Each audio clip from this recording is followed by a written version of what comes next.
Nshuti bavandimwe, nongeye kubasuhuza. Amahoro y'Imana abane namwe, imigisha ituruka ku Mana ibe kuri mwe, izina ryayo rihimbazwe kuba ikiturinze tukaba tugejeje uyu munsi tugihumeka. Izina ryayo rihimbazwe. Nejejwe no kongera kuganira namwe kuri ijambo ry'Imana, aho twigana ijambo ry'Imana ridufasha kwitegura gusanganira umwami wacu, kandi tukaba tugiye kwigana icyigisho gifite umutwe uvuga ngo ni iki wakuye ahiherereye. Reka rero mbere yuko dukomeza tubanze duce bugufi dusenga Imana. Uwiteka Mana igira neza, tugushimiye uburinzi n'imbabazi zawe bihoraho iteka ryose, uhabwe icyubahiro. Tugushimiye yuko wabanye natwe mu bihe bishize kandi uracyari kumwe natwe, uracyaduhaye umwuka duhumeka, uracyaturindiye ubuzima, uhabwe icyubahiro. Ubwo tugiye kwiga ijambo ryawe, turagusabye kugira ngo weze imitima yacu, kandi uduhe kumvira ukuri kwawe kuriho muri iki gihe, kugira ngo twitegure maze tuzahabwe ubugingo buhoraho. Tubisabye mu izina rya Yesu Umukiza, amen. Bavandimwe, nongere mbasuhuze aho muri. Imana ibahe umugisha, mbifuriza isabato nziza, kandi ndifuza ko muri uyu mwanya tugiye gufata tuganira ku ijambo ry'Imana. Twareba mu butumwa bwiza uko bwanditswe na Luka igice cya 9, turasoma umurongo wa 10. Aho niho icyigisho cyacu kigiye gushingira.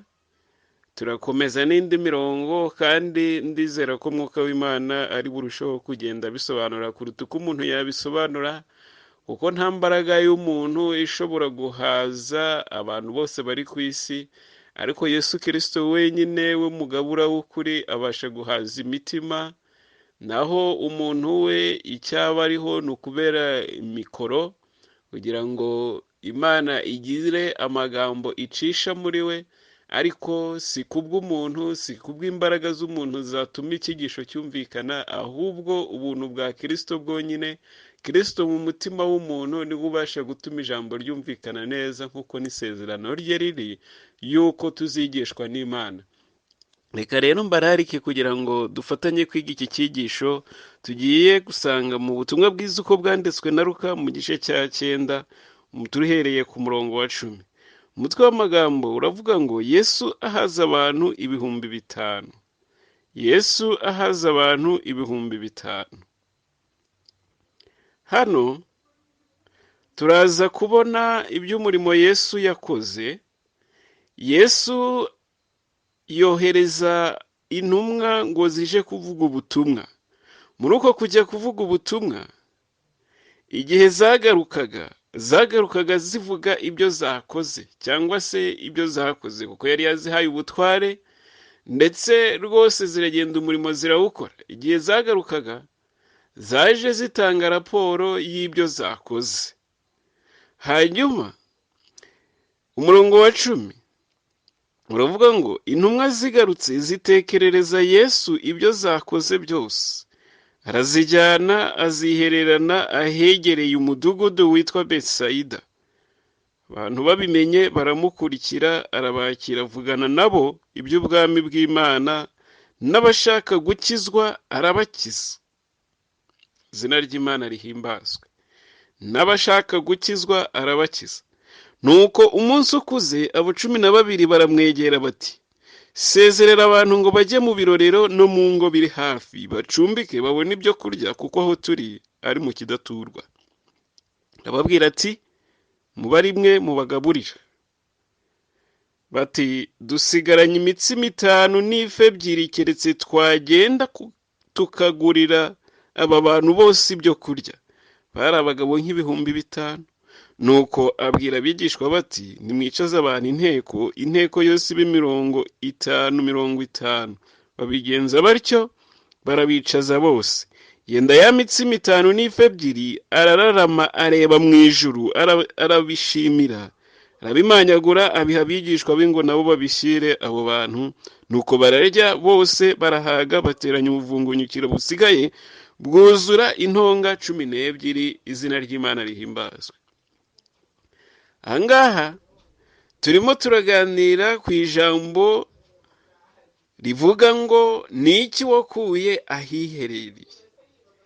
Ahangaha Yesu, intumwa ziragarutse zimutekerereza ibyo zakoze byose, arazijyana azihererana ahegereye umudugudu witwa Betsayida. Ahangaha nanone mwibuke icyigisho twize cy'umuntu wari impumyi, hanyuma ubwo yegeraga Yesu amukoraho, ariko kumukoraho yabanje kumusohokana amujyana hanze y'ikirorero. Hanyuma amukoraho aramubwira ati ariko hari icyo ureba?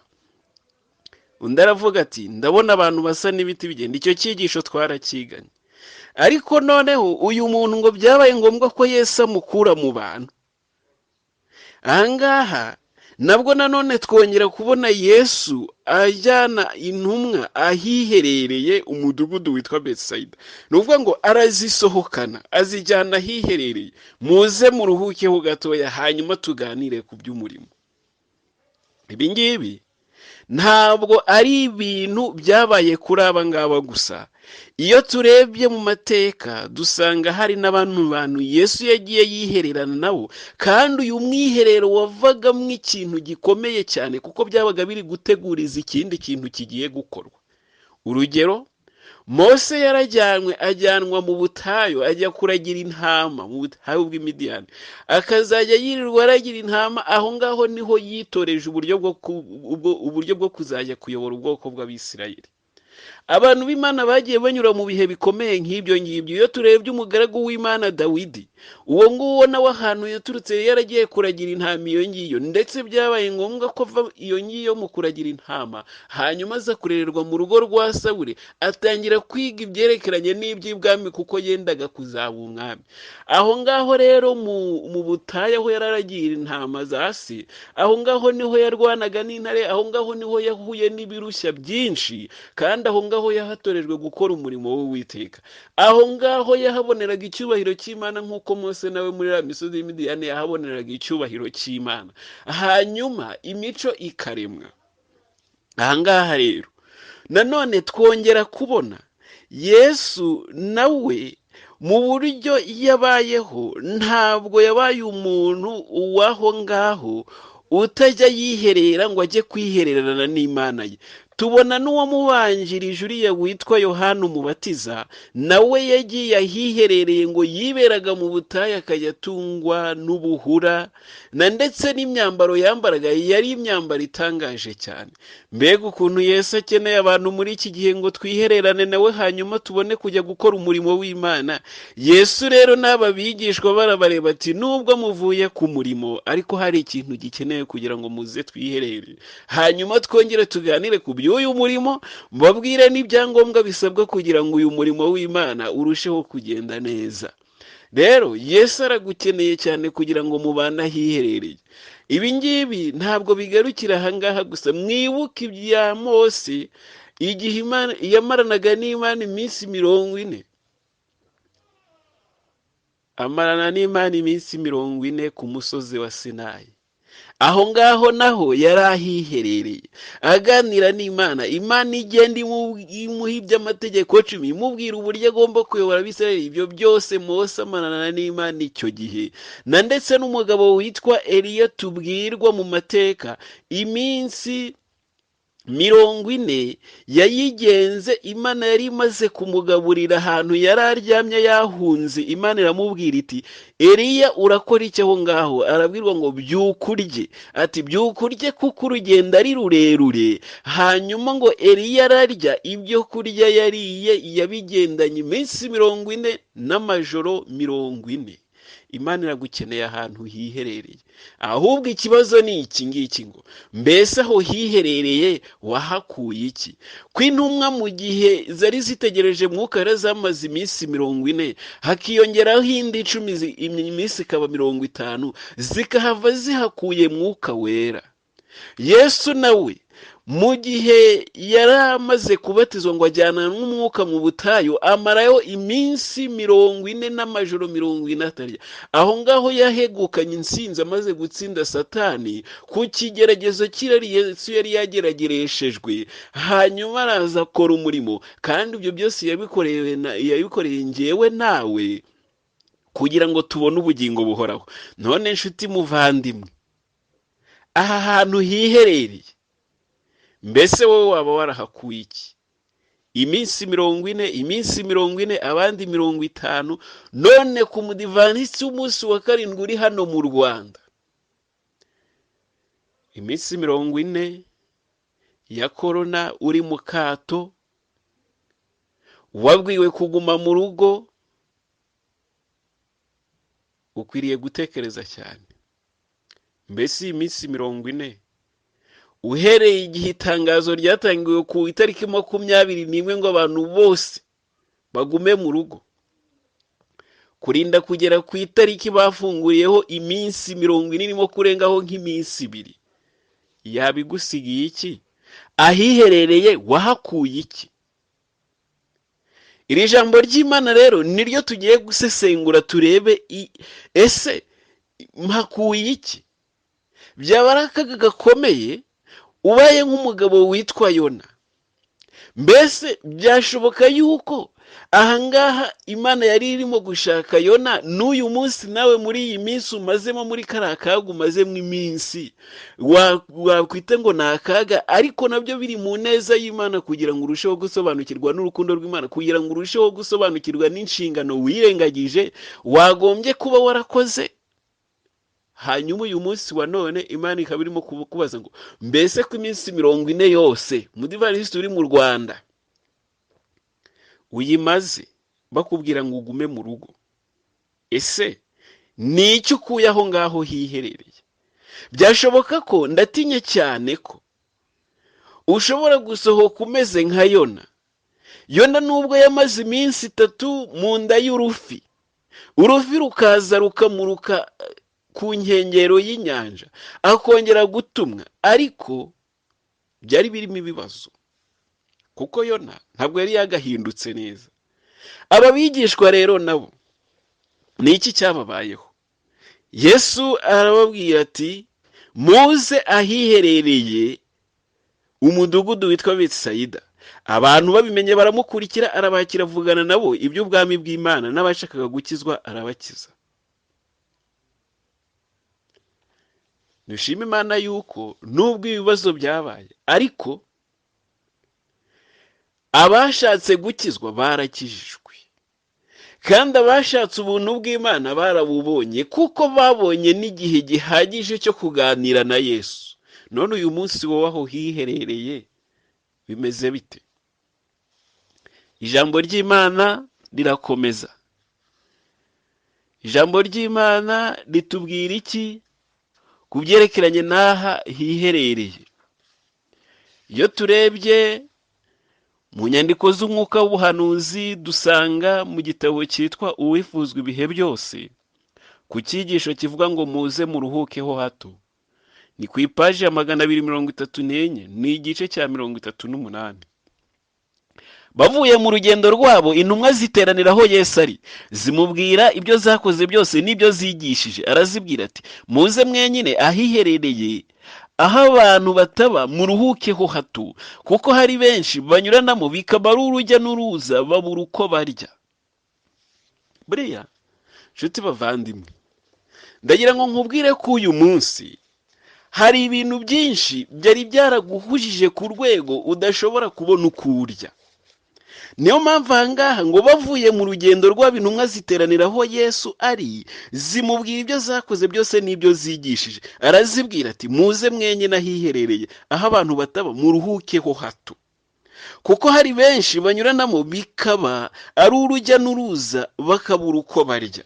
byashoboka yuko uyu munsi wabaye umubwiriza rwose ugahora mu mavuno ubutaruhuka, ariko ijambo ry'Imana cyangwa se Yesu akaba yarabonye ko ari ngombwa ko iyi minsi 40 akaba ashaka kugira ngo mwicarane muganire. Ese muri iki kiruhuko, ese aha hantu hiherereye ho kugira ngo uganire n'Imana yongere igire icyo ikorera umutima wawe, bidashingiye kuko uri umubwiriza uzi kubwiriza, ahubwo Imana ikubaza ngo mbese wigisha abandi wowe ntiwiyigisha. Ukeneye umwanya wo kuruhuka kugira ngo nawe uganire n'Imana mu ijambo ryayo. Ahubwo iyi minsi 40 ishize waba warakuye mu iki? Ushobora kuba wari umuririmbyi, ushobora kuba rwose mwarikora rikunda gutumirwa hirya no hino, ariko ijambo ry'Imana rikaba rivuze ngo muze aha ngaha mwicare noneho muruhuke, hanyuma mwongere gutekereza ku murimo mwakoze, mutazasoza murimbutse, ahubwo mwongere mutekereze neza kuko hari n'ibindi biri imbere yanyu kandi bibategereje, kandi ibyo biri imbere nibyo bikomeye cyane. Ushobora kuba wari umukuru w'itorero ukaba muri gahunda nyinshi cyane zigendanye n'itorero, abizera bo kuzanira ibibazo, abandi bagenda gutyo, uba muri gahunda za raporo bakubaza ibintu byinshi, yewe no mu rugo bakakubaza ibintu byinshi, ukabura umwanya wo kwihererana n'ijambo ry'Imana. Mbese ubu ngubu uranenga Imana iki ko noneho umwanya utabonetse? Ndatinya cyane ko ibi bihe twagize byaba bisoje nta kintu ugezeho, kandi hari urugamba rutegereje imbere. Urugero, umugabo witwa Petero, Yesu yakomeje kubabwira ati nyabuna ntimubashije kubana amaso nanjye. Abagabo bakomeza gusinzira, aho kugira ngo bakomeze babane na Yesu mu gashyamba ka Getsemani barushaho gusenga no gutakambira Imana kugira ngo ibakize akaga kari gategereje imbere. Abigishwa barakomeza barisinzirira. Noneho igihe Yesu yazaga akavuga ati noneho nimusinzire, noneho muruhuke, abagabo nibwo bakangutse. Mbese nshuti muvandimwe, utegereje iki ku byerekeranye n'iki kiruhuko wahawe? None ukaba ushobora kuba waragikoresheje nabi. Nshima Imana yuko ririya jambo ryavuzwe hariya muri Luka igice cya 9 handitse ngo abantu babimenye baramukurikirana bakiravugana nabo iby'ubwami bw'Imana, n'abashaka gukizwa arabakiza. Inshuti bavandimwe, biratangaje cyane yuko muri aha ngaha nubwo abantu bari babyiganira kuri Yesu, ariko ngo hari abantu bakijijwe, hari n'abandi bigaragara ko batakijwe, kuko umurongo uratubwiye ngo abashaka gukizwa nabo barakizwa. Ni ukuvuga ngo hari n'abandi batabishakaga. None nshuti muvandimwe, iki gihe wahawe ko Imana yari itegereje yuko hari impinduka ziba muri wowe, ntabwo byaba bigiye kurangira ubaye nka Yona, ntabwo byaba bigiye kurangira ubaye nka bari abigishwa. Hano harakomeza havuga muri cya gitabo ngo intumwa ziteranira aho Yesu ari, zimubwira ibyo zakoze byose, umubano mwiza bari bafitanye na Yesu wabateye kumubwira ibyiza hamwe n'ibibi bahuye nabyo, umunezero baterwaga no kubona umusaruro w'umurimo wabo, n'agahinda baterwaga n'ibyabananiye n'amakosa yabo ndetse n'intege nke zabo. Bari barakoze amakosa mu murimo wabo wa mbere w'ibwirizabutumwa, ariko babwiye Kristo byose batagira icyo bamuhisha, maze abona ko bagikeneye guhugurwa. Kandi nanone yabonye ko bananiwe kubera umurimo bakoze kandi bakeneye kuruhuka. Inshuti bavandimwe, Imana ibasha kuba yarabonye ko wari ukeneye kuruhuka. Imana ishobora kuba yarabonye ko wari pasiteri ukaba uri muri za gahunda nyinshi, ku matorero menshi bagenda bakubaza ibibazo byinshi, ku matorero menshi rwose hari za gahunda ukeneye gukemura, ukeneye kujya gutunganya ibintu byinshi, ariko uyu munsi wa none Imana ikaba yaraguhaye ikiruhuko. Mbese iki kiruhuko wabonye cyakumariye iki?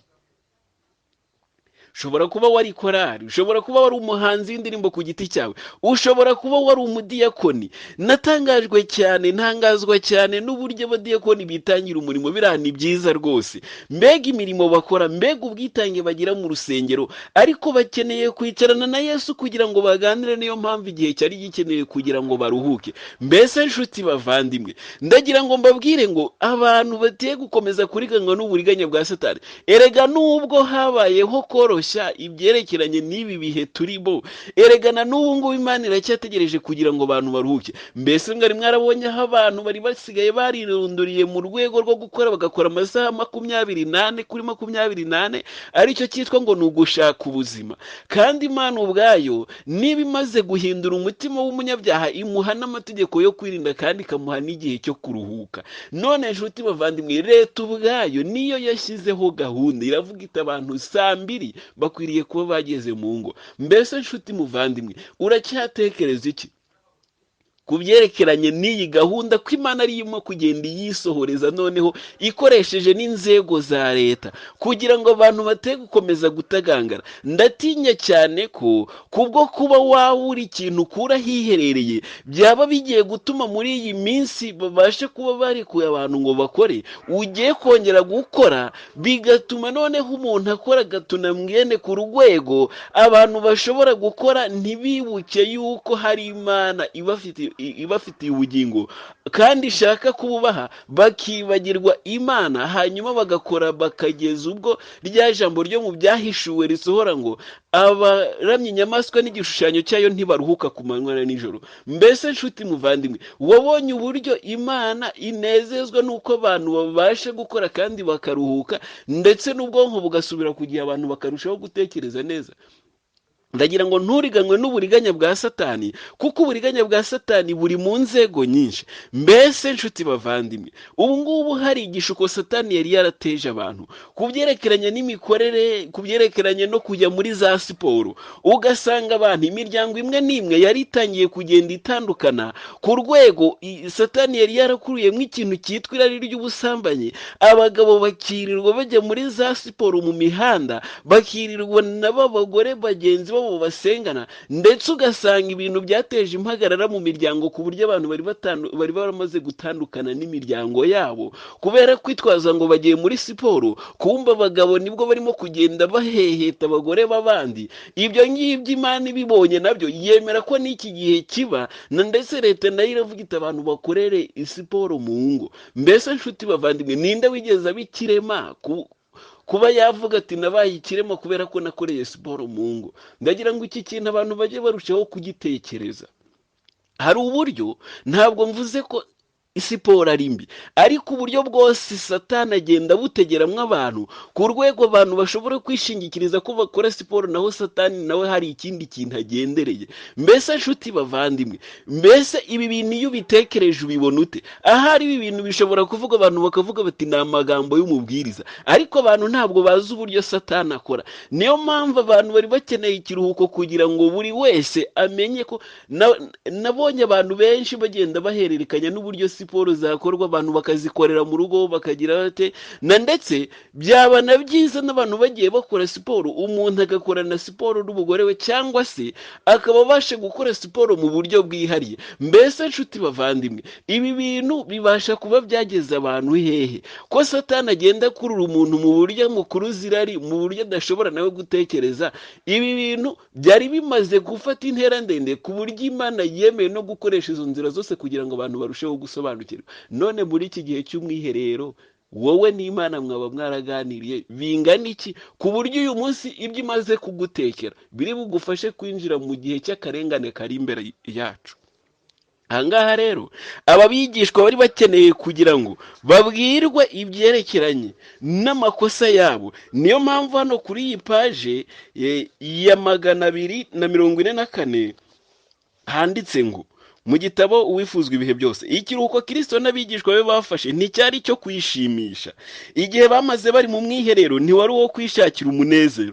Baganiriye ibyerekeye umurimo w'Imana kandi barebera hamwe uburyo bawuteza imbere. Abigishwa bari bamaranye igihe na Kristo kandi basobanukirwaga n'ibyo yababwiraga, kuko kuri bo ntibyari ngombwa ko abigishiriza mu migani. Yababwiye amakosa yabo ndetse abereka inzira nziza yo kugeza ubutumwa ku bantu. Yaberetse atagize icyo azigama ubutunzi bukomeye bwo kuri kw'ijambo ry'Imana. Mbega igihe twari tumazemo ikiruhuko mu buryo bukomeye. Mbese nshuti, waba warahakuye iki? Mbese waba wumva ko muri wowe hari imbaraga wahakuye ku buryo uyu munsi ugiye kuvuga ubutumwa ndetse n'amakosa yawe waba warabashije kuyakosora? Nshuti bavandimwe, ndagira ngo mbabwire ko buri muntu wese agenewe igihe cye hano kuri iyi si.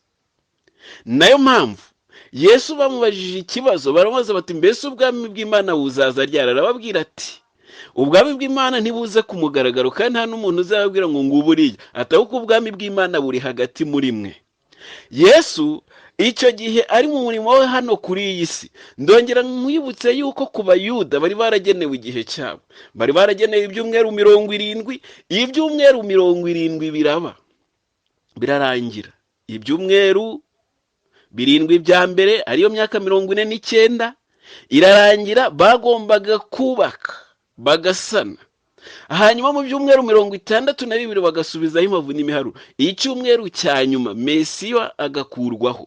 None ibi ngibi ni ibintu byabaye ku Bayuda, amahirwe yabo ararangira. Mbese nshuti muvandimwe, igihe Yesu yazaga akabwira abantu ati ubwami bw'Imana buri hagati muri mwe, ibyo bintu bari barabyiteguye?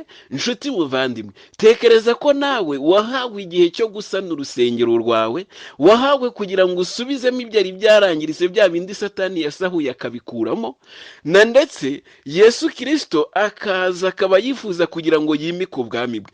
Ibyo bintu rero nibyo Yesu Kristo amaze iminsi ashaka gukorera muri wowe. Ibyo bintu nibyo byatumye kujyana ahiherereye.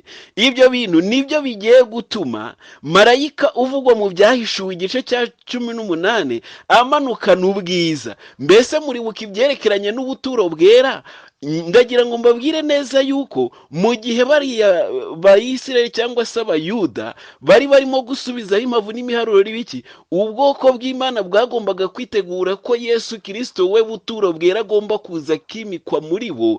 Nayo mpamvu igihe yageraga ku isi akavuga ati ubwami bw'Imana buri hagati muri mwe, ni nk'aho ubwiza bw'Imana bwari bwamaze kuza bukaza mu rusengero. Ariko ikibazo ni uko Abayuda bari bagifite ikibazo cyo kwakira ubwo butumwa, ntabwo bari biteguye, ntibari barabitunganyije neza. None nawe nshuti muvandimwe, ko nkubaza iki, ndakubaza iki kibazo nti Yesu Kristo aravuga ati nimwiyeze mukureho ibyaha byo mu mirimo yanyu, mwige gukora neza. None uyu munsi ibyerekeranye n'uko urusengero rwawe rugomba kwezwa, ese byaba bihagaze bite? Mugire umwete wo kubana n'abantu bose amahoro n'uwo kwezwa, kuko utejejwe atazareba umwami Imana. Dore ikibazo aho gishingiye ni iki ngiki. Hari marayika nari maze uvugwa mu Byahishuwe, uwo nguwo ngo azana ubutumwa bukomeye, ngo isi imurikirwa n'ubwiza bwe. None ubwo butumwa ko bugiye kuza aje gutanga ubwiza, ubuturo bwera bukaba bwuzuye mu mutima w'umuntu wamaze kwakira ubuntu bw'Imana. None iki gihe tumazemo, ko nawe cyari igihe cyo kwigenzura kugira ngo utegurire uwo mumarayika kugira ngo aze atange ubwo bwiza, abushyire muri wowe. Nzandika amategeko yanjye mu mitima yabo. Ese byaba byaramaze kwandikwamo muri iki gihe wari umaze iminsi uganira n'Imana ahiherereye? Kandi aho ngaho niho abantu tugiye gukura imbaraga zitujyana guhamya mu buryo bukomeye ukuri ko kwarapfukiranywe kugashyirwa ahagaragara, noneho atari bya bindi by'imihango. None nshuti muvandimwe, ibyawe byaba bihagaze bite? Rero aha ngaha ngo Yesu kuri iyi paji ya 44, nageze ku ipaji ya 45, haranditse ngo yababwiye amakosa yabo ndetse abereka inzira nziza yo kugeza ubutumwa ku bantu. Yaberetse atagize icyo azigama ubutunzi bukomeye bw'ukuri kw'ijambo ry'Imana. Bahawe imbaraga zikomeye ku Mana maze buzura ibyiringiro n'ubutware.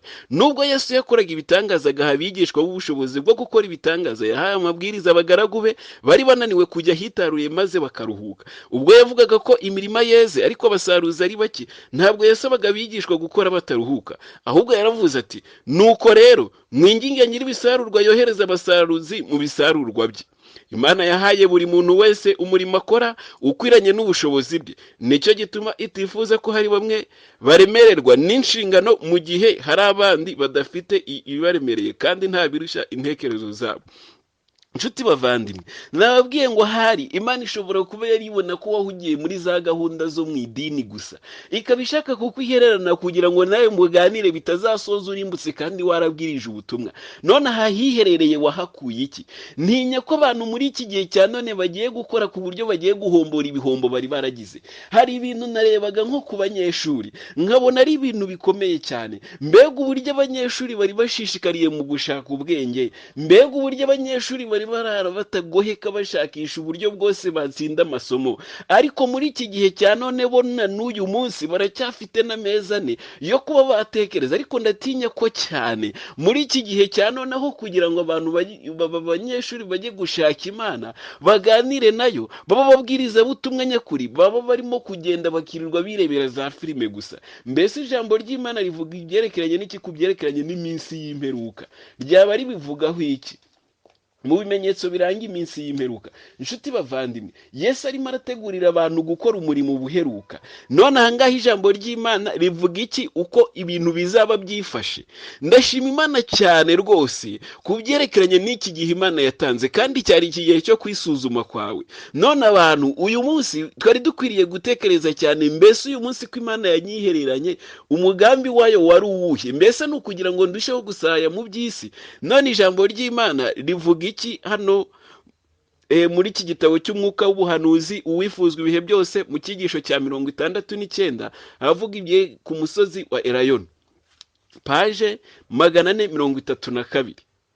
Haranditse ngo isi yuzuyemo intambara, yuzuyemo kwishimisha mu bitagira umumaro, irasinziriye, isinziriye mu mutekano wo gushimisha irari ry'umubiri. Abantu bigije kure kugaruka k'umwami, baseka baje kubaburira, babishongoraho bavuga bati byose bihora uko byahoze uhereye ku kuremwa kw'isi. Ejo nabwo tuzagenza dutyo tunarusheho. Baravuga bati tuzakomeza kwinezeza, nyamara Kristo baravuga ati dore nzaza nk'umujura. Mu gihe ab'isi bazazanya agasuzuguro bati mbese isezerano ryo kugaruka kwe riri hehe? Ibimenyetso byo kugaruka kwe bikomeza gusohora. Mu gihe batera hejuru bati nta mahoro nta kibi kiriho, kurimbuka gutunguranye kuzabageraho. Aya magambo ngiye gukurikizaho turushaho kuyatekereza cyane. Mbega uburyo abantu bari birunduriye mu gushaka ibinezeza by'isi. Mbega uburyo abantu bari banejejwe nuko rwose imibereho bamwe barimo kugenda bayigeraho. Ariko nabwo nanone aya magambo akurikira ateye ubwoba. Mu gihe abakobanyi, abanga ukuri bazagera ku rugero rukabije. Mu gihe abakora imirimo yo gushaka inyungu bazaba batakita ku mahame akwiriye. Mu gihe abanyeshuri bazaba bashakashaka ubumenyi nyamara batitaye ku ijambo ry'Imana, Kristo azaza nk'umujura. Ubonye aho mu miryango niyo bitirira abadivaniste b'umunsi wa 7 ubona abanyeshuri baherekejwe ku isabato bakajyanwa ku ishuri. Mbega ibintu biteye akaga. Ukabona umubyeyi afashe umwana amwohereje ku ishuri nkaho bavuze bati amashuri azatangira kuwa mbere umunyeshuri wo muri segonderi. Ukabona umubyeyi we avuye mu isabato ako kanya ahita amuhekesha igikapu n'ibindi bikoresho ku isabato amujyanye ku ishuri. Umunyeshuri akarinda agera ku ishuri nta Bibiliya agira, nta jambo ry'Imana atwaye, ahubwo igishishikaje imbere ni ukuvuga ngo ngiye kumugurira ibikoresho, ngiye kumukorera ibishoboka byose umwana ajye ku ishuri. Mbega uburyo Imana yaribonye ko abanyeshuri bamaze kugera ku rwego babirenganiyemo, ikaba ibahaye umwanya wo kuruhuka. Mbese icyo gihe cyo kuruhuka abanyeshuri murimo muragikoresha neza? Mbese ko ibihe biri imbere birimo akaga gakomeye. Inshuti bavandimwe, narakomeza aya magambo, mushobora kuba hari bushobora gutekereza ko hari amahoro ashobora kuba yongeye akaboneka. Nyamara indirimbo ya 2 iravuga ngo ntabwo intambara izashira, ntabwo amahoro azahora keretse ibyaha n'urupfu byatsembwe na Yesu. Abantu bashobora kwibwira ko ibyago birangiye, ariko ijambo ry'Imana se ryaba rivuga iki? Ijambo ry'Imana nk'uko aya magambo twayasomye ryagaragaje neza yuko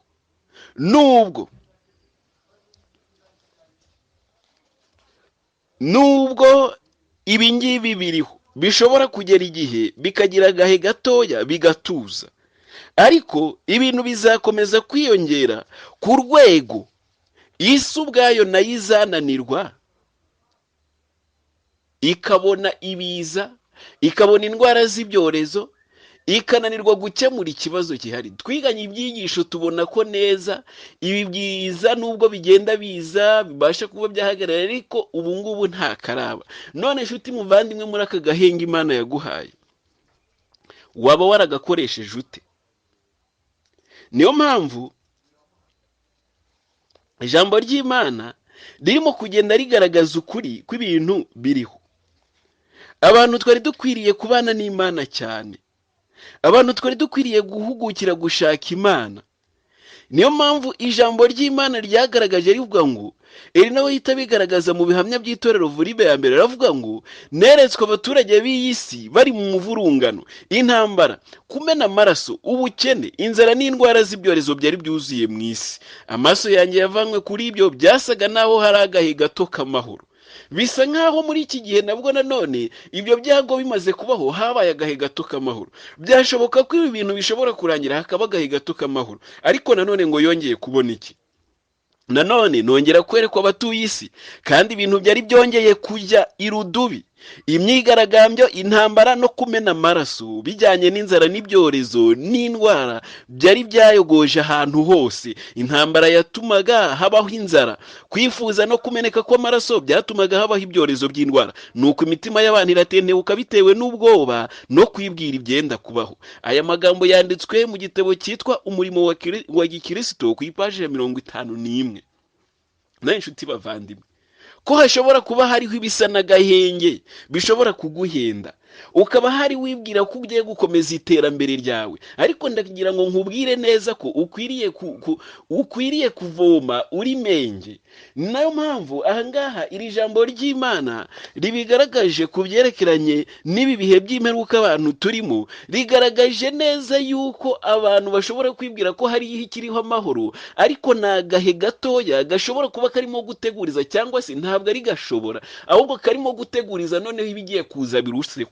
None nshuti bavandimwe, wowe uri umunyeshuri utekereza neza, ukabona uburyo amasomo yari akuremeye, sinkubwiye ngo uve mu ishuri, sinkubwiye ngo uze gukomeza ibikorwa byawe, ariko nushaka ube menge cyane, kuko noneho ibigiye kuza birushijeho kuba bibi. Niyo mpamvu ahangaha banditse ngo, mu gihe abakobanyi banga ukuri bazaba bageze ku rugero rukabije. Mbese mwabonaga iby'ubwicanyi buhari? Mbese mwabonaga uburyo abantu mu miryango batatanye rwose, abantu batagihura bo mu miryango? Niyo mpamvu ubutumwa bw'abadivanisi b'umunsi wa karindwi nabwo turi buze kubona mu kanya gato cyangwa mu minota mike dusigaranye. N'ubutumwa bw'abadivanisi b'umunsi wa karindwi ni ubutumwa bwihariye burarikira abantu kwihana. Ntabwo ubutumwa bw'abadivanisi bukwiriye kuba ubutumwa bwo gusheshenga abantu. Niyo mpamvu ahangaha dukomeza tuvuga ngo, mu gihe abakora imirimo yo gushaka inyungu bazaba batakita ku mahame akwiriye, mu gihe abanyeshuri bazaba bashakashaka ubumenyi nyamara batitaye ku ijambo ry'Imana, Kristo azaza nk'umujura. Ibintu byose biri ku isi birateraganwa hirya no hino, ibimenyetso by'ibihe biratwegereye, ibimenyetso by'ibyenda kuba birigaragaza. Mwuka w'Imana aragenda ava ku isi, kandi ibyago biriyungikanya, haba mu nyanja cyangwa ku butaka. Hari imiraba mu nyanja, imitingito y'isi, imiriro itwika, imyuzure n'ubwicanyi bw'uburyo bwinshi. Mbese ninde ushobora kumenya ibizabaho? Mbese umutekano uboneka he? Nta byiringiro na bike mu kiremwa muntu, nta no mu biboneka ku isi. Mu buryo bwihuse abantu baragenda bahagarara imbere y'ibendera bihitiyemo, mu bwira bwinshi cyane, bitegereza kandi bagakurikirana imikorere y'abayobozi. Hari abari maso kandi bategereje ndetse bakora batebutsa kugaruka k'umwami wacu. Irindi tsinda ryifatanije n'ubuyobozi n'ubuhakanyi mukuru. Bakeya nibo bizera n'umutima wabo wose ko hari ijuru dukwiriye guharanira n'ikuzimu dukwiriye kwirinda.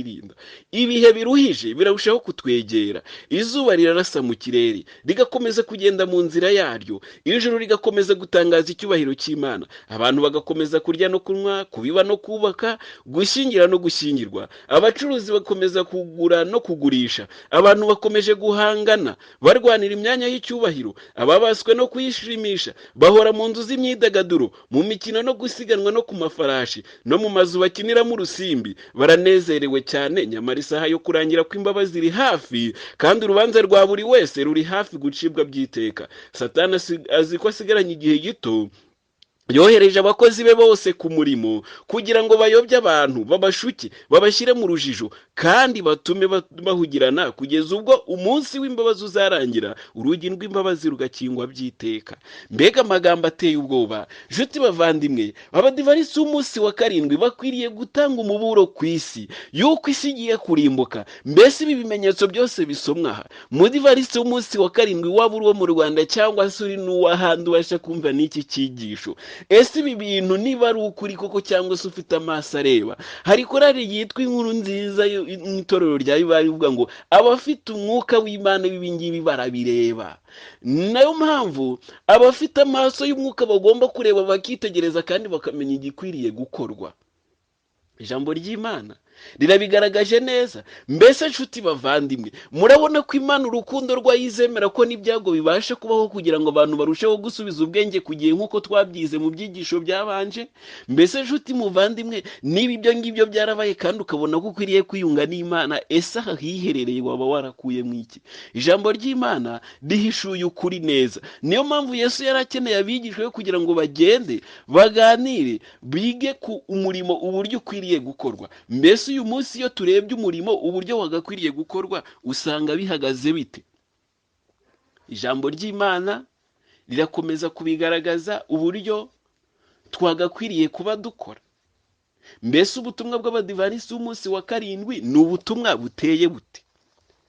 Ijambo ry'Imana nk'uko tumaze kubibona, Yesu yagombaga kubwira bari abigishwa amakosa yabo, hanyuma bakayakosora, bakabona gusubira ku murimo. Niyo mpamvu bari abigishwa nabo igihe bari mu gihe cya Pantekote, byabaye ngombwa ko bagenda bakajya ahiherereye kandi bagahabwa imbaraga ya Mwuka Wera, ku rwego igihe umurimo bawukoze nyuma, bawukoze mu buryo budasanzwe, kandi n'abantu babasha kuvuga ngo abubitse imidugudu bageze nino. Mbese ni iyihe mbaraga ubasha kuba ufite muri iyi minsi, ko ijambo ry'Imana ririmo kubigaragaza neza yuko tugiye kwinjira mu ijwi rirenga umugabane wa kabiri? Nshuti muvandimwe, iyi nshingano cyangwa se iyi minsi wari umazemo, iminsi wihereranye na Yesu, waba warahakuye iki ku buryo noneho ugiye guhangana n'akaga kari imbere yawe? Ahangaha rero ijambo ry'Imana rikomeje kugaragaza ubutumwa bw'abadivanisi b'umunsi wa karindwi ko ari ubutumwa bukwiriye kubwirwa abantu budakebakeba. Tubisomye neza tubona mu ijambo ry'Imana nk'uko ubutumwa bwiza bwanditswe na Luka mu gice cya 3 umurongo, ndasoma mu gice cya 3 ubutumwa bwiza bwanditswe na Luka. Ubutumwa bw'abadivanisi ni ubutumwa bumeze bute? Yohana Umubatiza atangira kwigisha no kubatiza. Mu gice cya 3 ubutumwa bwiza bwanditswe na Luka, nuko mu mwaka wa 15 wo ku ngoma ya Kaisari Tiberiyo, ubwo Pontiyo Pilato yari umutegeka w'i Yudaya, na Herode ari umwami w'i Galilaya, na Filipo mwene se ari umwami w'i Turaya n'uw'igihugu cy'Itarakinoti, na Rusaniya ari umwami wa Bireni, na Ana na Kayafa ari abatambyi bakuru, nibwo ijambo ry'Imana ryageze kuri Yohana mwene Zekariya ari mu butayu, ajya mu gihugu cyose giteganye na Yorodani abwiriza abantu iby'umubatizo wo kwihana ngo bababarirwe ibyaha. Ubu ni ubutumwa bukwiriye gutwarwa n'itorero ry'abadivanisi b'umunsi wa karindwi. Ajya mu gihugu cyose giteganye na Yorodani abwiriza abantu iby'umubatizo wo kwihana ngo bababarirwe ibyaha. Murongo wa 4, nk'uko byanditswe mu gitabo cy'amagambo y'umuhanuzi Yesaya ngo, ijwi ry'urangururira mu butayu ati, nimutunganye inzira y'Uwiteka, mugorore inzira ze, igikombe cyose kizuzuzwa, n'umusozi wose n'agasozi bizaringanizwa, n'ibigoramye bizagororoka, n'inzira zidaharuwe zizaharurwa, abantu bose bazabona agakiza k'Imana. Nshuti bavandimwe, ibi nibyo Yesu muri iki gihe yakagombye kuba yaratekereye abantu, cyangwa se yashatse gutekereza abantu kugira ngo noneho bajye hanze babwirize ubutumwa bwiza. Nayo mpamvu n'abigishwa b'ikintu yababwiye muri Luka igice cya 24 ko ubutumwa bwiza bwo kwihana bugomba kubwirizwa amahanga yose, hanyuma imperuka igahera kwikaza. Intumwa rero nta kindi zakoze, zimaze guhabwa Mwuka Wera, zaragiye zibwiriza ubutumwa, hanyuma abantu bakorwaho baravuga ngo bagabo bene data tugire dute. Nta kindi babwiwe ni ukwihana. Na Yesu nawe ubutumwa yabwirije bwari ubwo kwihana, ndetse no muri Luka igice cya 13 yarahageze abwira abantu ati, namwe nimutihana muzarimbuka mwese. Rero ahangaha haravuze ngo ubutumwa bugomba kubwirizwa muri uburyo ngo ajya mu gihugu cyose giteganye na Yorodani abwiriza abantu iby'umubatizo wo kwihana no ngo bababarirwe ibyaha, nk'uko byanditswe mu gitabo cy'amagambo y'umuhanuzi Yesaya ngo ijwi ry'urangurura mu butayu ati nimutunganye inzira y'Uwiteka, mugorore inzira ze, igikombe cyose kizuzuzwa. Bishatse kuvuga iki? Ahantu hari ubusa, ahantu hatari ubutumwa bwiza, aho ijambo ry'Imana ritari ryarahawe agaciro, mu mitima y'abantu hagomba kuzuzwamo ubutumwa bwiza, bakakira Yesu nk'umwami n'umukiza wabo, n'umusozi wose n'agasozi bizaringanizwa. Bishatse kuvuga ngo kwishyira hejuru kose kuzakubitwa hasi, n'ibigoramye bizagororoka. Yesu niwe ugomba kuza agatunganya ingeso zo mu mutima w'umuntu, n'inzira zidaharuwe zizaharurwa. Hanyuma hahandi hari inzira mbi, abantu bari baranyuze mu nzira ngari bagomba kugaruka, abantu bari barayobye inzira bagomba kugaruka mu nzira. Abantu bose bazabona agakiza k'Imana. Ngubwo ubutumwa bw'Abadivantisiti b'umunsi wa karindwi bararikirwa kubwira isi kugira ngo yihane. Ntabwo ubutumwa bw'Abadivantisiti b'umunsi wa karindwi ari ubutumwa bwo kujya kubwiriza abantu ngo mwirinde sida. Hoya, ntabwo ubutumwa bw'Abadivantisiti b'umunsi wa karindwi ari ubwo kugenda kubwira abantu ngo barwanye ibiyobyabwenge. Hoya, ubutumwa bw'Abadivantisiti b'umunsi wa karindwi ni ubutumwa bujyana n'amategeko y'Imana kandi bukajyana n'ubutumwa bwiza, bubwira abantu kwihana bakava mu busambanyi, kuko ubu busambanyi nibwo buri mu biteje akagisi, kandi ubu busambanyi nibwo buri no gukurura ibihano by'Imana ndetse no kwica amategeko y'Imana. Ibi bintu byose nibyo birimo kugenda bizana umuvumo ku isi.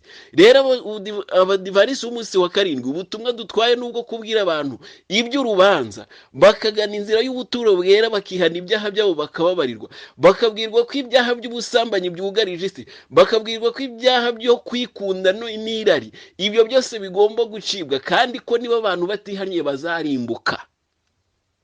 Niyo mpamvu Yesu yabwiye abantu ati namwe nimutihana muzarimbuka mwese. Ntabwo rero ubutumwa bw'Abadivantisiti b'umunsi wa karindwi bwo kujya kubwira abantu ngo birinde sida. Hoya, ahubwo babwire ngo niba muri abasambanyi, ubwo busambanyi bwanyu nimureke, kandi mukomeje iby'ubusambanyi muzarimbuka. Ikindi, ntabwo ubutumwa bw'Abadivantisiti ari uburyo bwo kujya kwamagana ibiyobyabwenge. Nshimira cyane yuko hari n'abakwiriye kubitanga bagakora na za campaign. Abo ngabo ni leta igomba kubikora ibyo bintu. Hanyuma Abadivantisiti b'umunsi wa karindwi bagomba kubwiriza ukuri kwihariye yuko umunyabyaha akwiriye kwihana ibyaha bye, yaba bakagaragaza yuko vino ari umukobanyi, inzoga zikubaganisha, utagira ushukwa nazo nawe ngo ntagira ubwenge. Ibyo bintu bigomba kubwirizwa mu kuri kwihariye, kandi bakabirwanya nk'uko Yohana yavuze ati intore zigezwe ku gishyitsi cy'igiti, cyangwa se intore zigeze ku bishyitsi by'ibiti. Igiti kitera imbuto cyose. Ndagira ngo mbabwire ngo abantu bashobora kubwirwa ibyerekanye no kwirinda ibiyobyabwenge, ariko ntibahweme kuba bajya kubinywera ahantu hihishe. Abantu bashobora kubwirwa ibyo kwirinda sida, ariko ubusambanyi bugakomeza bugakorwa bakoresheje bya bindi bababwira gukoresha. Ahubwo igikwiriye kubwirwa umunyabyaha ni iki? Ni icyo kumubwira ngo wishe amategeko y'Imana, hanyuma ibi nibyo bikurura umuvumo ku isi. Hanyuma rero ijambo ry'Imana rirakomeza hano mu Balewi rigaragaza iki cyaha ese cyugarije isi byaba bimeze bite. Ijambo ry'Imana nk'uko mu Balewi habivuga mu gice cya 18 umurongo wa 21, umurongo wa 20 tuhahereye mu Balewi igice cya 18 haranditse ngo ntugasambane na muka mugenzi wawe ngo mwiyandurishe, ntugatange uwo mu rubyaro rwawe ngo umutambire Moleki, kandi ntugasuzuguze izina ry'Imana yawe ndi Uwiteka. Bavandimwe, iri jambo ry'Imana rivuze ubusambanyi bw'uburyo bubiri, ngo ntugasambane na muka mugenzi wawe ngo umwiyandurishe. Ibyo ni bwa busambanyi bugaragara cyangwa se bwo mu bigaragara. Ngo ntugatange uwo mu rubyaro rwawe ngo umutambire Moleki, kandi ntugasuzugure izina ry'Imana yawe ndi Uwiteka. Iyo abantu bajyaga kuramya ibigirwamana biriya bya Moleki, nabyo Imana yabifataga nk'ubusambanyi. Hari ubusambanyi rero bw'iby'umwuka nabwo buriho muri iyi minsi, na ndetse natwe tubashe kuba twabugwamo, kandi tukavuga ko dukomeza kubwiriza ijambo ry'Imana, mu gihe ijambo ry'Imana cyangwa se ukuri kw'Imana tukuvanga n'ibinyoma, cyangwa se tukabwiriza ibidakwiriye kubwiriza, cyangwa tukazana inyigisho zitandukanye n'ijambo ry'Imana cyangwa se ibihimbano by'abantu. Ibyo ngibyo Imana ibyita ubusambanyi mu by'umwuka. None ahangaha rero nabwo ku busambanyi bw'iby'umubiri biragaragaye. Haranditse ku murongo wa 21 ngo ntugatange uwo mu rubyaro rwawe ngo umutambire Moleki, kandi ntugasuzugure izina ry'Imana yawe ndi Uwiteka. 22 ntugatinga abagabo, ni ikizira. Mbese ubutinganyi muri iyi minsi buriho? Reka twumve ingaruka zabwo. Umurongo wa 22 muri cya gishe cya 18 cy'Abalewi, ntugatinga abagabo, ni ikizira. Ntukaryamane n'itungo ryose. Mbese uyu munsi abagabo baryamana n'amatungo cyangwa abantu bakorana ubukwe n'amatungo, ibyo bintu mujya mubyumva? Ntukaryamane n'itungo ryose cyangwa n'inyamaswa yose ngo ukiyandurishe. Kandi he kugira umugore cyangwa umukobwa uhagarara imbere y'itungo ngo aryamane naryo. Ibyo ni ukuvanga ibidahuye. Murongo wa 24 hari umutwe w'amagambo uvuga ngo abaca kuri ayo mategeko baba bahumanije igihugu cyayo. Mbese muribuka amagambo yo muri Yesu yavuga ngo isi humanijwe n'abaturage bayo?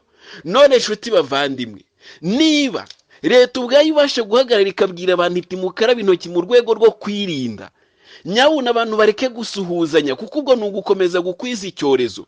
Umudivanisi w'umunsi wa 7 nawe hari ubutumwa bwiza yari akwiriye gutanga, agatanga ubutumwa bwiza bwo kwihana, kuko ibi bintu nibyo birimo kugenda bikangiza isi. Ubusambanyi, mbese mubona abantu bagenda mu mihanda bambaye ubusa, mbese no mwitorera abantu basigaye bambara ubusa ku rwego ubona ukayoberwa niba ari abandi bo mu isi baje kutubwiriza cyangwa se niba ari koko ari abo mwitorero baje kubwiriza. Nshuti bavandimwe, ndagira ngo mbabwire neza yuko ibyerekeranye no kubwiriza ntabwo birangirira ku ruhimbi.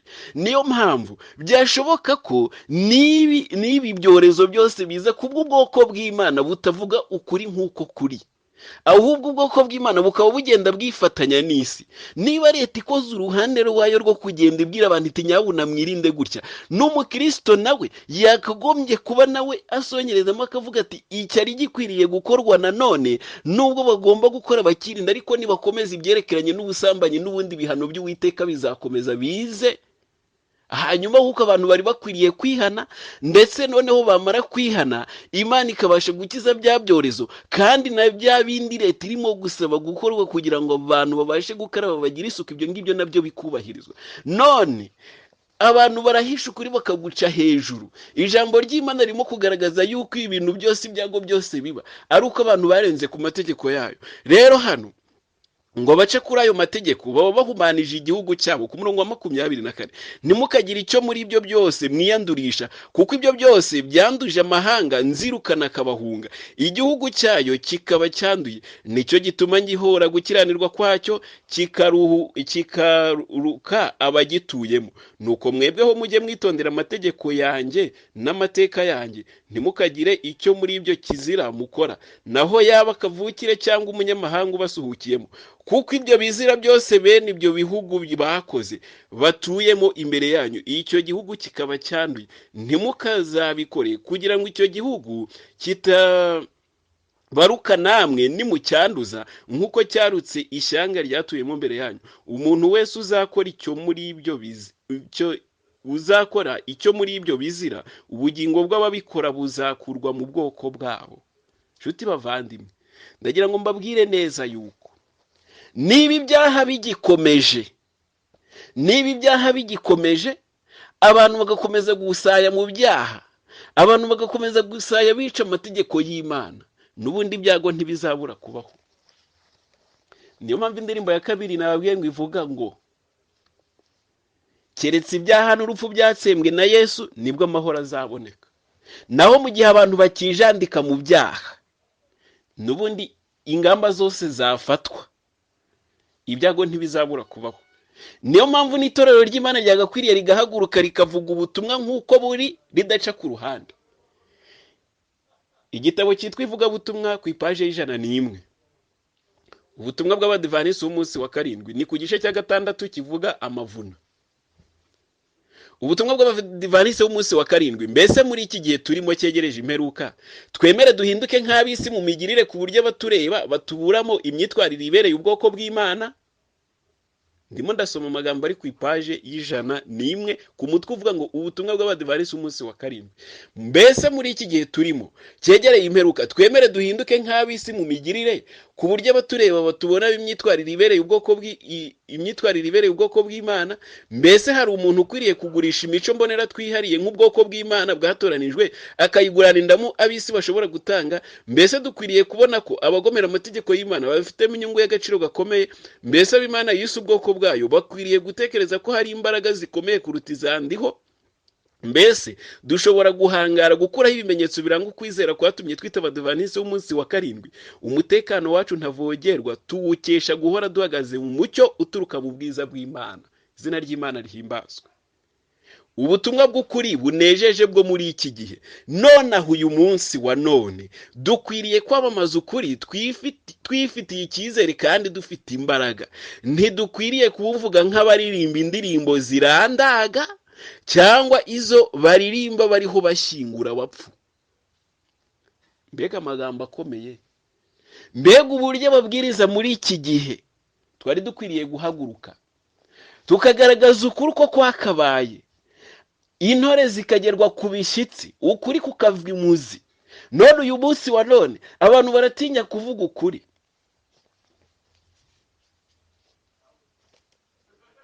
Inshuti bavandimwe, itorero dukwiriye gukanguka tukamagana icyaha mu mwimerere wacyo. Ariko ikibazo gishingiye ku kuba umuntu agira ubwoba bwo kubivuga kuko n'ubundi nawe bitararemwa muri we.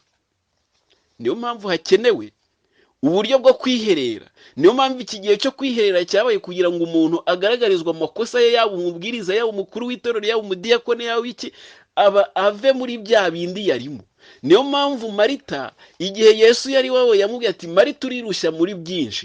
Igihe wabereye mu byo gushyashyana, wari ukwiriye kuza ukicarana na Mariya ku birenge byanyu ugahabwa ibyo ukwiriye gukora.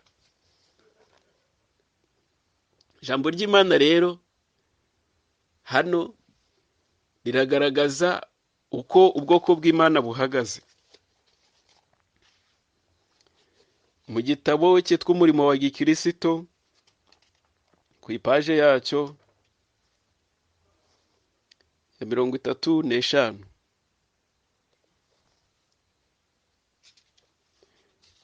ese ubwoko bw'Imana buhagaze bute? Ubwoko bw'Imana bugomba kwita ku miburo kandi bukitegereza ibimenyetso by'ibihe. Ibimenyetso byo kugaruka kwa Kristo biragaragara cyane ku buryo budashidikanywaho, kandi mu kwitegereza ibi buri wese uvuga ko yizera ukuri yagombye kuba umubwiriza ufite imbaraga.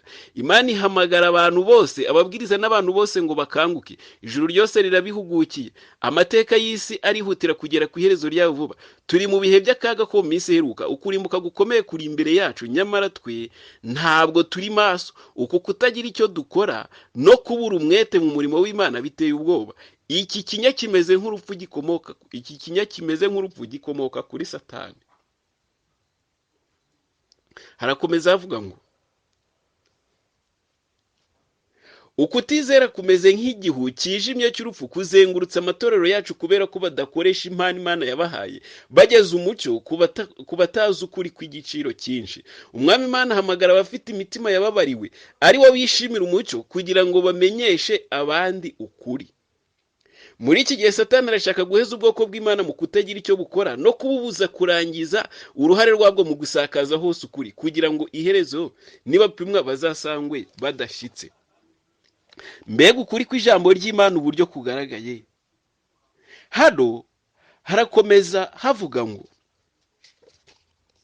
iyo nizi ibyanditswe byera nterwa ubwoba na Isirayeli y'Imana muri iyi minsi iheruka. Bahendahenderwa guhunga ibigirwamana. Nterwa ubwoba nuko basinziriye kandi bakaba barisanishije n'isi ku buryo bikomerera cyane gushyira itandukaniro hagati y'ukorera Imana n'utayikorera. Umworera utandukanya Kristo n'ubwoko bwe ugenda urushaho kwiyongera, kandi intera ibatandukanya n'ab'isi ikagenda irushaho kugabanuka. Ibimenyetso bitandukanye abantu bavuga ko ari aba Kristo n'ab'isi bisa n'ibyasibanganye, mbese nk'uko byagenze kuri Isirayeli ya kera, bakurikira ibizira by'amahanga bazengurutse. Mbese ubu ni ngombwa ko dukomeza gukurikira ibizira by'amahanga tuzengurutse? Mbega uburyo abantu bagenda bafata imico yo hanze bakayinjiza mu itorero, mbega uburyo ibyerekeranye na gahunda z'itorero bibasha kuba byarinjiriwe n'umwanzi Satani ku rwego urukungu rwamaze kwivanga, ndetse ushobora gusanga urukungu ari rwo rwinshi. Ijambo ry'Imana hano rikomeza rivuga ngo iki? Kandi ntabwo ari mu bisi tubona ingaruka zo kwirengagiza gukorana na Kristo gusa, kubera ko kwirengagiza hari ibintu byinjijwe mu itorero bituma gukunda umurimo w'Imana bizimira. Umwuka wo kunegurana no kwangana waje mu itorero, maze umwuka wo gushishoza benshi bari bafite urashwekera. Bitewe n'ibi, gukora umurimo wa Kristo byaragabanutse cyane. Nuzurwa n'umubabaro iyo ntekereje uko twebwe nk'ubwoko bw'Imana tumeze. Ntabwo Imana yakinze ijuru ku bwacu, ahubwo imibereho yacu yo gukomeza gusubira inyuma niyo yadutandukanije n'Imana. Ubwibone, kurarikira no gukunda iby'isi byaraje bituma mu mitima nta bwoba bifite, bitura mu mitima nta bwoba bifite bwo kwirukanwa cyangwa kwamaganwa. Ibyaha biteye agahinda kandi byo kwihandagaza bimaze igihe bituye hagati muri twe.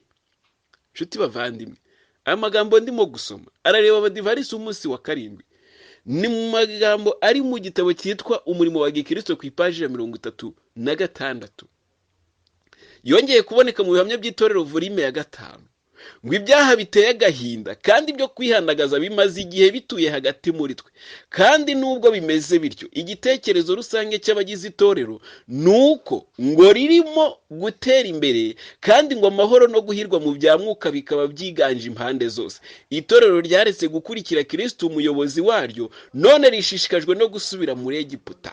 Nyamara bake gusa nibo bahagaritswe umutima kandi bagashishikazwa no gushaka imbaraga za Mwuka Wera.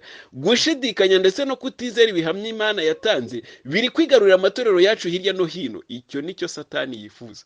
Mu byigisho byabanje, bavandimwe, muribuka ko twabonye ko umurimo wa Satani mu gihe giheruka ari uwo kwangisha abantu ibihamya. None uyu munsi, uretse no kuba wenda hari abantu bamwe bashobora kugenda babivamo mu nyenyeri zimwe na zimwe twishimiraga, n'abizera ubwabo abasha kubona ibihamya bakavuga bati ibi bintu abantu barakabya. Nyamara ijambo ry'Imana rigenda rigaragaza ko tugomba kwitandukanya n'isi. Umuntu wese agomba kurinda umutima we kuruta ibintu byose birindwa. Niba ubona ibyerekeranye no kwirinda ku byerekeranye n'imikorere yose y'isi, ku byerekeranye n'ibirori bigukurura ushaka kujyamo, ku byerekeranye na rwa ruvangitiranye rw'abantu bagenda bakora hirya nk'amakoperative na za siporo zose twahoze tuvuga, ukabona ko hari ibintu bibasha kukugusha, ndakugira ngo nkugire inama muvandimwe, ucunge neza, kuko uburyo Satani akora muri iki gihe ni uburyo bukomeye cyane. Ni uburyo abantu dukwiriye gushaka Imana dushishikaye. Niyo mpamvu ijambo ry'Imana hano rirakomeje rivuga ngo imibereho y'intege nke mu bya mwuka. Umucyo mwinshi warasiye ku bwoko bw'Imana, nyamara benshi birengagije gukurikiza uwo mucyo, kandi kubw'iyi mpamvu bari mu ntege nke cyane. Kuba ubwoko bw'Imana burimo kurimbuka ntabwo biterwa nuko nta bumenyi bafite. Ntibazakirwaho iteka bitewe nuko batazi inzira n'ukuri n'ubugingo. Ukuri kwinjiye mu bwenge bwabo, umucyo warasiye mu mitima yabo, nyamara ukaba warirengagijwe cyangwa ukangwa, niwe uzabaciraho iteka. Abatarigeze babona umucyo cyangwa ngo bawange ntibazacirwaho iteka nawo. Mbese niki cyari gikwiriye gukorerwa uruzabibu rw'Imana kitakozwe? Umucyo w'igiciro cyinshi uvira ku bwoko bw'Imana, nyamara ntuzabakiza keretse gusa nibemera gukizwa nabo bakagendera muri wo mu buryo bwuzuye kandi bakawugeza ku bandi bari mu mwijima. Nshuti bavandimwe, inshingano twahawe ni inshingano ikomeye cyane. Niba rero uyu munsi muri iki gihe cya none ahiherereye hari icyo Imana yagukoreye kandi ukaba wumva ko ukwiriye gutanga uwo muburo, igihe kirageze kugira ngo utange uwo muburo, kandi Imana yiteguye kugufasha mu gihe wemeye kuba igikoresho cyayo. Nta kwishushanya rero gukwiriye kuboneka mu mibereho y'abafite ubutumwa bwera kandi bukomeye nk'ubwo twahamagariwe kujyana. Abari mu isi bitegereza abadivarisi umunsi wa karindwi kubera ko hari icyo bazi ko kwizera kwabo, kandi bakaba bazi urugero rw'imibereho yabo ruhanitse. Kandi iyo hari abo babonye batagenda bakurikije ibyo bavuga ko bizera, babatunga urutoki babasuzuguye. Abantu bashobora kugira impano z'agatangaza bakagira ubushobozi bwo gukora ibintu, ubuhanga bw'agahano, nyamara inenge imwe, icyaha kimwe cyagundiriwe kikazazanira imico ye. Icyo nsubire muri aya magambo ngo abantu bashobora kugira impano z'agatangaza bakagira ubushobozi bwo gukora ibintu, ubuhanga bw'agahano, nyamara inenge imwe, icyaha kimwe cyagundiriwe kikazazanira imico ye. Icyo ikiremo cyariwe n'umuswa gikorera ubwato aricyo shyano no kurimbuka. Bavandimwe banjye, ndagira ngo mbabwire ngo buri muntu wese akomeze kuba imbere y'Imana. Niba wari umunyeshuri ukabona amashuri bigenda neza, ni byiza, ariko reka kwihuta cyane, kuko utekereze n'icyo Yesu arimo kukurarikira kubana nawe ahiherereye. Byashoboka ko uyu mwanya ushobora kuba wirirwa wirebera filime gusa ukaba utitaye ku cyerekeranye n'ubugingo bwawe, ariko ndagira ngo nkubwire inama kugira ngo wite ku muburo urimo gutangwa muri iki gihe, wite ku mahirwe yose Imana yaguhaye, hanyuma wiyunge nayo. Dawidi abwira Salomo ati, mwana wanjye, nawe Salomo mwana wanjye, nushaka Uwiteka uzamubona, ariko numwanga nawe azakureka. Ntabwo ibyo ngibyo byakozwe n'umwami Dawidi gusa. Nerekera ku musozo mu isomo riri mu rwa kabiri rw'ibyo ku ngoma, igice cya 15, hari amagambo akomeye abantu dukwiriye kuzirikana. Rwa kabiri rw'ibyo ku ngoma, mu gice cya 15, asabuzanya kuramya ibishushanyo, asezerana isezerano n'Uwiteka.